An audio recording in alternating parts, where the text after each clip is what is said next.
Shalom, good evening. This is TV7 Israel News, broadcast to you from Jerusalem. And in today's top stories, Israel and Egypt sign a bilateral agreement on expanding gas cooperation in the eastern Mediterranean. NATO agrees to deploy additional forces in Iraq. Iran refuses to talk with the United States unless all sanctions are lifted. Israeli Prime Minister Benjamin Netanyahu, accompanied by Energy Minister Yuval Steinitz, welcomed Egyptian Petroleum and Mineral Resources Minister Tarek El-Molla to Jerusalem on Sunday in a fruitful meeting which culminated in a bilateral agreement that will have Israel's offshore Leviathan natural gas field and Egypt's liquid natural gas terminals link up through an underwater pipeline. This is an important day, marking our continued cooperation on energy and so many other things. We think there's a new era of peace and prosperity for the region with the Abraham Accords. This began, of course, with the historic peace treaty between Egypt and Israel, but now it is becoming something that can better the lives of all the people in economic terms. And we think that this is a great opportunity for regional cooperation. Egypt, Israel, and the other countries, we are an energy hub. We can supply not only our own needs, but the needs of many other countries. So it's in this spirit of friendship and cooperation and peace and prosperity that I welcome you to Israel. Welcome. The visit by Minister El-Molla, which is a rare occurrence by a senior Egyptian official, comes at a time of deepening relations between Cairo, Jerusalem, Nicosia, and Athens, as part of the lately established Eastern Mediterranean Gas Forum, or EMGF, which also includes Italy, the Palestinian Authority, and the Hashemite Kingdom of Jordan. The Cairo headquartered organization, which was officially recognized as an international body on January 16, 2020, aims to exploit vast offshore gas reservoirs in the referred to region. And since its establishment and in light of tensions between EMGF members and Turkey, among others, France officially applied to join the forum as a full member, while stakeholders, including the United States, the European Union, and the United Arab Emirates, had joined the EMGF's forum in the capacity of permanent observers. Well, in light of the deepening interests in the Eastern Mediterranean, the United States, along with Greece and Cyprus, held a naval exercise in the Greek island of Crete for much of the month of January, involving special naval operations forces. While the exercise was set to enhance enabling global operations, increase interoperability in a maritime environment, alongside U.S. NATO allies and partners, while in tandem helping increase security and stability in the region, a senior U.S. official told TV7 on condition of anonymity that the exercise also aimed to signal to Turkey, even though unnamed, the Biden administration's unwavering support for Greece and Cyprus. And while Washington stands with Athens and Nicosia in the Eastern Mediterranean, it values Ankara as an ally within the NATO alliance. Therefore, the U.S. Navy also conducted a joint exercise with Turkey in the Black Sea, which the aforementioned official asserted should be regarded as a signal that the United States stands with Turkey vis-à-vis its neighbor to the north in reference to Russia. Nevertheless, in light of this seemingly asymmetrical conduct by the NATO alliance regarding Ankara's apparent interest in the region, Turkey is increasingly voicing its frustration over NATO support for Kurdish militias in both Syria and Iraq, which Ankara insists have direct links to the internationally recognized terror group PKK. Gerek PKK, PYD, YPG, gerekse FETÖ terörüyle mücadelemizde müttefik bildiğimiz Amerika Birleşik Devletleri'nin sürekli Türkiye karşıtı bir pozisyon almasını diplomatik olarak da son derece yakışıksız bulduğumuzu da belirtmek isterim. It is important to know that the stated frustrations by Turkey were made ahead of a NATO defense ministers meeting that was held on February 18th, when the top defense officials of the respective member states agreed to expand the alliance's deployment in Iraq. Today, we decided to expand NATO's training mission in Iraq to support the Iraqi forces as they fight terrorism and ensure that ISIS does not return. The size of our mission will increase from 500 personnel to around 4,000. And training activities will now include more Iraqi security institutions and areas beyond Baghdad.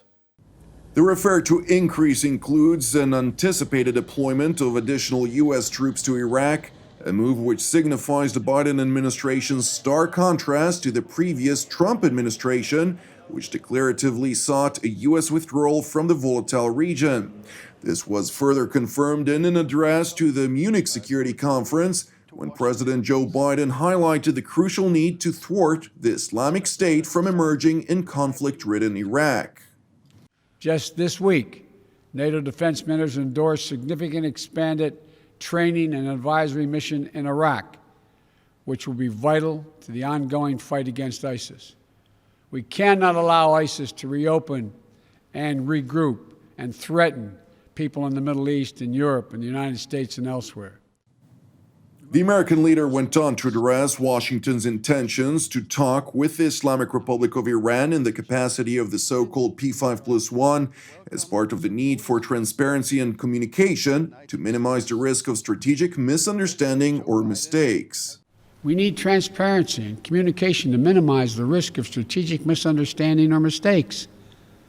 That's why the United States and Russia, notwithstanding other competition, extended the New START Treaty for an additional 4 years once I was sworn in.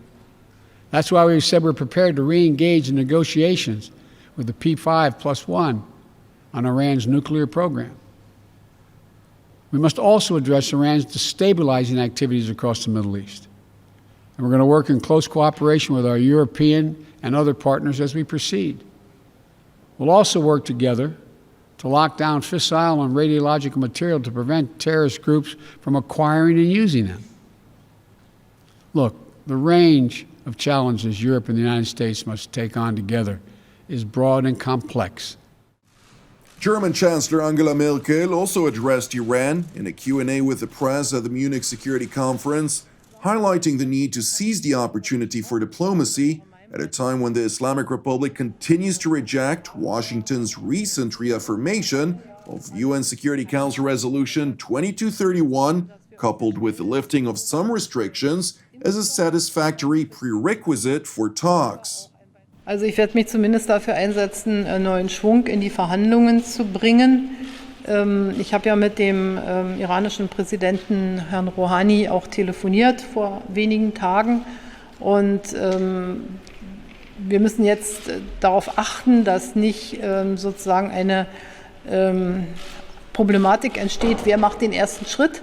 Wenn alle davon überzeugt sind, dass man diesem Abkommen wieder eine Chance geben sollte, dann sollten sich auch Wege finden, dieses Abkommen wieder in Gang zu setzen. Und jetzt geht es darum, die Schrittfolge zu vereinbaren. Und das ist wahrscheinlich noch ein diplomatischer Balanceakt oder Kraftakt, je nachdem, wie Sie es wollen. Despite the fact that the 2015 nuclear agreement was essentially employed in light of substantial international concerns over the Ayatollah regime's aspirations to develop nuclear weapons, the Islamic Republic is at the height of a public relations campaign to picture itself as the victim of Western bullying. And while the Biden administration repeatedly voiced its intention to lift all sanctions against the Islamic Republic, once the latter returns into compliance with the nuclear agreement, the Ayatollah regime obstinately asserts that it would not agree to talk unless sanctions are removed first. Once everybody implements their part of the obligation, then there will be talks. And those talks will not be about changing the agreement or adding to the agreement, because all of the issues have been discussed. The time frames, they call it sunset, but these are time frames, regional issues, missile issues, all of them have been discussed and addressed.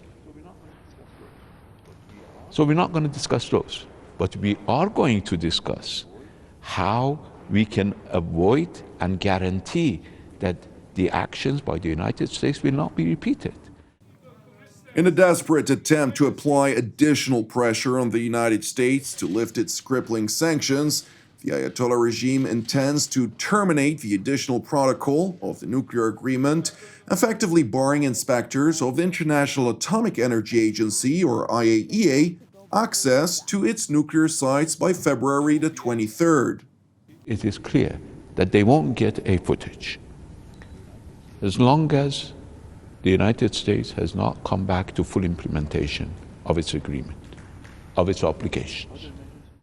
For fear of expected backlash, however, for effectively barring all international scrutiny to its nuclear sites, the Ayatollah regime formulated a temporary agreement with the IAEA, which aims to grant nuclear inspectors partial access.